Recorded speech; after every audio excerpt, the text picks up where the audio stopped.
so recently Adam and I did an X-Guard video, and it was to the Oma Plata.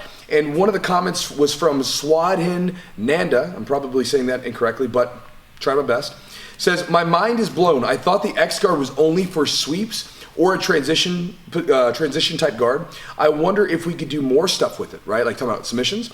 So brother, I'm gonna show you another way to get into a submission from the X-Guard off of a sweep. To sort of get the wheels turning for you. Because again, the X-Guard has a lot of options from it. It can be a great transition position, but it can also be a great attacking platform as well. As always, this is my lovely assistant, Mr. Adam Wilson. I'm going to assume that you can get to the X-Guard. If you have trouble getting there, put them down in the comments below, but I'm going to assume that you have a entry into the position. Remember, entries are always first before we go into the attacks. But we get into our basic X-Guard position, and instead of going underneath of the leg like we did for the Oma Plata, we're going to go with an overhook. When we play the overhook, I really want to get a deep grip on this leg here. I don't want to be...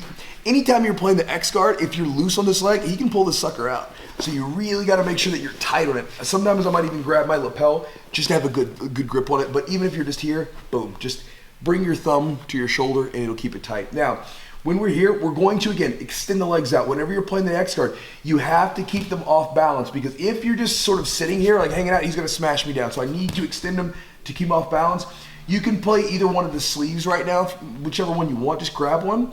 Now, here's the way we do it. We extend the legs out, and then our bottom leg is gonna go down to the ankle, our top leg stays in the groin, and we kick the person back.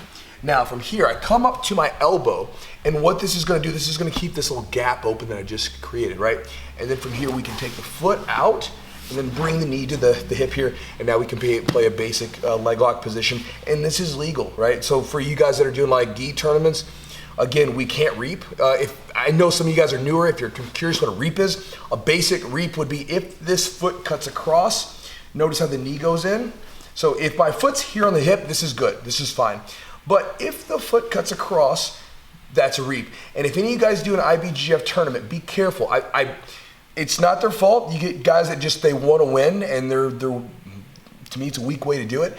But I've seen people grab the foot and move it over, and they go, right, and then the ref stops it and he wins. So be careful with that, okay? So make sure the heel digs right in. We connect the knee here, and then bring everything in, sort of curl your heels in. And now you've got a great position to attack straight ankle locks and all that stuff there. Basic X-Guard position. First things first, we'll have a grip here, and there's a lot of different ones you can use, but we're going to extend the person out to get them off balance, right? While they're off balance, they're not sort of as much of a danger to me.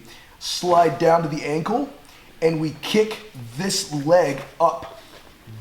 Boom, it drops him to his hip. This kind of keeps this sort of leg open over here. Now from here, boom, I slide the leg around and scoot in. Now, don't put your foot down like this. I've seen guys do this before. He can really easily come up and grab my heel. Yeah, right there, and twist it. So I want to kick this heel out. It gives me better control. And then again, you can use your basic straight ankle lock positions or attacks right from here. And then right here you can attack. So Swadhin Nanda, I'm probably butchering that name. There's another option for you. So again, you can use that sweep to be set up and immediately go right into a leg lock position. And then if you guys were looking at X-Guard and you're like, man, I want to have a few more options off of it to finish, there's another way that, again, it is a sweep, so you can use it just as a standalone sweep. But if you want to transition into a leg lock position, maybe that's kind of your game, there's another way to do it. So guys, I hope that's helpful to you. And I'm finished. Adam?